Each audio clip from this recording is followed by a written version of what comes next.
Hello friends, ఇప్పుడు చూసుకుంటే రీసెంట్గా తమిళనాడు మరియు ఆంధ్రప్రదేశ్లో చాలా ఎక్కువగా వర్షం పడి ఈ యొక్క వరదలో ఎంతోమంది వాళ్ళ యొక్క ఓన్ ప్రాపర్టీస్ మరియు ఇల్లు వాల్యుబుల్ అయిన థింగ్స్ అన్ని పోగొట్టుకున్నారు. మనం ప్రత్యేకంగా ఇక్కడ మాట్లాడబోయేది వరదలో అఫెక్ట్ అయిన కార్ గురించి. మీ యొక్క కారు లేకపోతే మీ యొక్క ఫ్రెండ్స్ లేకపోతే రిలేటివ్స్ ఎవరిదైనా కారు వరదలో కొట్టుకోపోయి ఉంటే ఈ స్టెప్స్ను కొంచెం ఫాలో చేయండి. ఇలాగా వరదలో కారు మునగడం అనేది కొత్త ఏం కాదు, కానీ మన చుట్టుపక్కల ఉండే వాళ్ళంతా ఏం చెప్తారంటే వరదలో ఒకసారి కారు డ్యామేజ్ అయిందంటే ఇంకా దాన్ని రిపేర్ చేయలేము, స్క్రాప్కే వేయాల్సిందంటారు.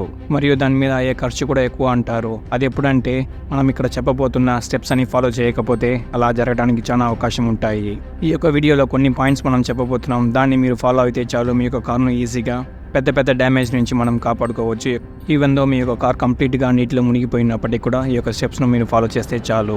మొదటి పాయింట్గా మనం చెప్పబోయేది, మీ యొక్క కార్ డోర్ను ఏ విధమైన స్మార్ట్ కీ లేకపోతే రిమోట్ కీతో ఓపెన్ చేయబాకండి. మీ యొక్క కార్లో మాన్యువల్ కీ ఆపరేటింగ్ ఉంటే దాన్ని యూజ్ చేసి కార్ డోర్ను ఓపెన్ చేయవచ్చు. మరి స్మార్ట్ కీ మరియు రిమోట్ కీతో మాత్రం దయచేసి ఓపెన్ చేయబాకండి. రెండవ పాయింట్గా, ఒకవేళ మీ యొక్క కార్ను మాన్యువల్ కీతో ఓపెన్ చేసినా కానీ కార్ కీను ఇగ్నిషన్ స్లాట్లో వేసి ఆన్ మాత్రం చేయబాకండి. ఇగ్నిషన్ స్టేట్ అంటే కీ స్లాట్లో కీను వేసి ఒకసారి టర్న్ చేసి మన యొక్క ఇన్స్ట్రుమెంట్ క్లస్టర్లో అన్ని రకాల లైట్స్ బ్లింక్ అవుతాయి. ఇక్కడ మీరు అది కూడా చేయకూడదు. మూడవ పాయింట్గా, దయచేసి మీ యొక్క కార్ను స్టార్ట్ ఆర్ క్రాంక్ చేయబాకండి. యాజ్ యూజువల్ కీని వేసి తిప్పితే మనం బ్యాటరీ నుంచి సెల్ఫ్ తీస్తుంది కదా, అది కూడా మనం చేయకూడదు. మరి నాలుగో పాయింట్గా, నీటిలో కార్ చాలా బాగా మునిగిపోయింది కాబట్టి బ్యాటరీ డౌన్గా ఉంటుందని చాలా మంది పుష్ చేసి స్టార్ట్ చేస్తారు. ఖచ్చితంగా ఇది కూడా మీరు చేయకూడదు. ఈ 4 పాయింట్స్ చూసుకుంటే వెరీ ఇంపార్టెంట్ పాయింట్స్ అని మనం చెప్పవచ్చు వరదలో అఫెక్ట్ అయిన కార్స్కు. ఒకవేళ ఈ యొక్క 4 పాయింట్స్ మీరు తెలియకుండా యాక్టివేట్ చేసినట్టయితే ఏం జరుగుతుంది అనే దానికి కంప్లీట్ డీటెయిల్స్ మీకు ఫర్దర్గా రాబోతున్న వీడియోలో చెప్తాను. ఇప్పుడు మనం చెప్పిన ఈ యొక్క 4 పాయింట్స్ మీరు ఖచ్చితంగా అయితే చేయకూడదు. చేయాల్సిన పాయింట్స్ ఏంటంటే, మీ యొక్క కార్ డోర్ను మెకానికల్ కీతో యూస్ చేసుకొని ఓపెన్ చేయవచ్చు. ఓపెన్ చేసిన తర్వాత బోనట్ను కూడా మీరు లోపల ఉన్న లివర్తో ఓపెన్ చేసుకొని మీ యొక్క కార్లో ఉండే బ్యాటరీ దగ్గర ఉండే పాజిటివ్ మరియు నెగిటివ్ కేబుల్స్ రెండిట్లో ఏదైనా ఒకటిని రిమూవ్ చేస్తే కూడా చాలు, లేకపోతే రెండింటిను డిస్కనెక్ట్ చేస్తే కూడా చాలా మంచిది. ఒకవేళ అది ఎలా చేయాలో మీకు తెలియకపోతే పక్కన ఎవరైనా చిన్న మెకానిక్ ఉంటే కూడా చాలు, వాళ్ళకు కూడా తెలుస్తుంది. ఇక్కడే మీరు ఎవరైనా హెల్ప్ కోరితే వాళ్ళు ఏం చేస్తున్నారో చాలా బాగా గమనించాల్సి ఉంటుంది. నిజంగా మంచి నాలెడ్జ్ ఉన్న వ్యక్తి అయితే వాళ్ళకు ఆల్రెడీ తెలుసు ఏది చేయాలో ఏది చేయకూడదని. కొంతమంది ఉంటారు అన్ని తెలిసినట్టే ఉంటారు, కానీ వాళ్ళకి ఏం తెలియదు. అలాంటి వాళ్ళ దగ్గర మనకు కార్ ఇచ్చేటప్పుడు చాలా జాగ్రత్తగా చూస్తూ ఉండాలి మీరు వాళ్ళు ఏం చేస్తున్నారని. కొద్ది సమయాలలో అది పెద్ద ట్రబుల్లో వెళ్ళి ముగిస్తుంది.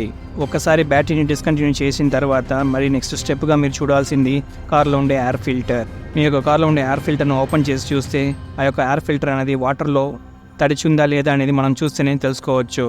ఒకవేళ అది తేమగా ఉంటే మనం ఇమీడియట్గా అర్థం చేసుకోవాలి వరద నీళ్లు కంప్రెషన్ ఛాంబర్ దాకా వెళ్ళి ఉందని. మరి నెక్స్ట్ స్టెప్గా మీరు ఇంజిన్ ఆయిల్తో వాటర్ మిక్స్ అయి ఉందా లేదని మనం చూసుకోవాల్సి ఉంటుంది. ఒకవేళ వాటర్ మిక్స్ అయినట్టు తెలిస్తే మీకు ఇంజిన్ ఆయిల్ కంప్లీట్గా డ్రైన్ చేసి మరి ఆయిల్ ఫిల్టర్ ఇంజిన్ ఆయిల్ రెండింటిని కంప్లీట్గా చేంజ్ చేసుకోవాలి. మరి నెక్స్ట్ స్టెప్ చూస్తే మనకు గియర్ బాక్స్లో కూడా మనకు ఆయిల్ ఉంటుంది. అక్కడ కూడా వాటర్ మిక్స్ అయి ఉందా లేదా అని చూసుకొని ఒకవేళ మిక్స్ అయి ఉంటే కంప్లీట్గా డ్రైన్ చేసి కంప్లీట్గా కొత్త ఆయిల్ వేసుకోవాలి. నెక్స్ట్ స్టెప్ మనం చూడాల్సింది పెట్రోల్ మరియు డీజిల్ ట్యాంక్లో. ఒకవేళ ఇక్కడ కూడా నీళ్లు మిక్స్ అయి ఉంటే కంప్లీట్గా డ్రైన్ చేసి డీజిల్ ఫిల్టర్ ఖచ్చితంగా చేంజ్ చేయాలి. ఒకవేళ మీ యొక్క డీజిల్ ట్యాంక్లో నీళ్లు వెళ్ళి ఉంటే అది కంప్లీట్గా ఇంజన్ దాకా వెళ్తుంది. ఎలాగో కామన్ రైల్ ఇవన్నీ చెక్ చేసుకోవాల్సి ఉంటుంది. ఇవన్నీ చాలా బేసిక్ స్టెప్స్ మీరు చెక్ చేసుకోవాల్సి ఉంటుంది యాజ్ సూన్ యాజ్ మీ యొక్క కార్ నీటి నుంచి బయట తీసిన తర్వాత. ఇప్పుడు మనం ముందు పాయింట్స్ను డీటెయిల్గా చూద్దాం. రిమోట్ కీ లేకపోతే స్మార్ట్ కీతో కార్ యొక్క డోర్ను ఓపెన్ చేయకూడదని చెప్పాం. దానికి ప్రధానమైన కారణం చూసుకుంటే ఈ యొక్క స్మార్ట్ కీ మరియు రిమోట్ కీ రెండు పనిచేసే చూసుకుంటే ఎలక్ట్రానిక్ డివైస్తో. ఒకవేళ ఆ యొక్క డివైస్ లోపల నీళ్ళు వెళ్ళి ఉంటే మీరు ప్రెస్ చేసినప్పుడు బ్యాటరీ నుంచి సప్లై వెళ్ళి లోపల షార్ట్ సర్క్యూట్ అవ్వడానికి చాలా అవకాశం ఉంటాయి. ప్రస్తుతం ఉండే కాస్ట్లలో చూసుకుంటే మీరు మెకానికల్ పార్ట్స్ కన్నా ఎలక్ట్రానిక్ పార్ట్స్ ఎక్కువ ఉన్నాయి. కాస్ట్ కంపారిజన్ కూడా మీరు చేసుకుంటే మెకానికల్ పార్ట్స్ యొక్క కాస్ట్ అనేది చాలా తక్కువ, ఎలక్ట్రానికల్ కాంపోనెంట్స్ యొక్క ధర అనేది చాలా ఎక్కువ పడుతుంది. దాంతోపాటు మన యొక్క కార్లలో ఇప్పుడు చూసుకుంటే థౌజండ్స్ ఆఫ్ సెన్సార్స్ అని పనిచేస్తూ ఉంటాయి. కొన్ని కార్లు కీలెస్ ఎంట్రీతో ఉంటాయి. అవి ఆ యొక్క రిమోట్ మనం ఆ యొక్క కార్ పక్కన తీసుకెళ్తే చాలు ఆటోమేటిక్గా పనిచేస్తుంది. సో అలాంటి రిమోట్స్ను కార్ పక్కన తీసుకెళ్ళబాకండి. అలాంటి స్మార్ట్ కీలో కూడా ఒక ఎమర్జెన్సీ కీ ఇస్తూ ఉంటారు మ్యానుఫ్యాక్చరర్స్ చాలా కార్లలో. వాటిని మాత్రం తీసుకెళ్లి మీరు ఈ యొక్క కార్ డోర్ను ఓపెన్ చేయవచ్చు. రెండో పాయింట్గా మనం చెప్పింది ఇగ్నిషన్ ఆన్ చేయబాకండి. ఒకసారి మీరు కీ స్లాట్లో కీను వేసి ఒక టర్న్ చేస్తే చాలు మీ యొక్క కంప్లీట్ కార్ యొక్క ఎలక్ట్రానిక్ సిస్టమ్ అన్ని యాక్టివేట్ అయిపోతుంది. ఇమీడియట్గా ఈసీఎంకు సప్లై వెళ్తుంది. ఈసీఎం అంతా చాలా ఎక్కువ కాస్ట్లీగా ఉంటుంది. మరి ఈసీఎం లోపల ఒకవేళ నీళ్లు ఉంటే ఇంకా ఖచ్చితంగా ఈసీఎంని కంప్లీట్గా చేంజ్ చేయాల్సి ఉంటుంది.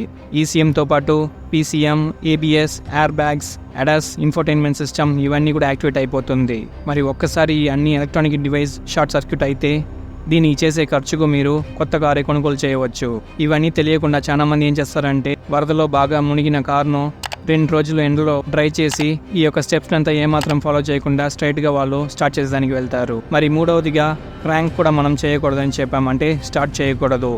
స్టార్ట్ చేసేటప్పుడు ఏం ప్రమాదం అవుతుందంటే ఒకవేళ ఇంజిన్ లోపల నీళ్ళు ఉంటే మీ యొక్క ఫ్యూయల్ మరియు ఎయిర్ మిక్స్చర్ అయ్యే ఈ యొక్క కంప్రెషన్ ఛాంబర్లో నీళ్ళు ఉండటంతో ఏమవుతుందంటే ఇమీడియట్గా ఒకటి పిస్టన్ బ్రేక్ అవుతుంది, లేకపోతే ఆ యొక్క ఇంజిన్ మౌంటే బ్రేక్ అవుతుంది. మరి ఇంజిన్లో బాగా ఉండే పిస్టన్ లేకపోతే ఆ యొక్క కంప్రెషన్ ఛాంబర్లో క్రాక్ అనేది వస్తే చాలా పెద్ద ఖర్చు అవుతుంది. అందువల్ల ఇలాంటి చిన్న చిన్న విషయాలను మనం తెలుసుకుంటే చాలా పెద్ద ప్రమాదం నుంచి మన యొక్క కారును మనం కాపాడుకోవచ్చు. మన కారు యొక్క ఖర్చుని కూడా తగ్గించవచ్చు.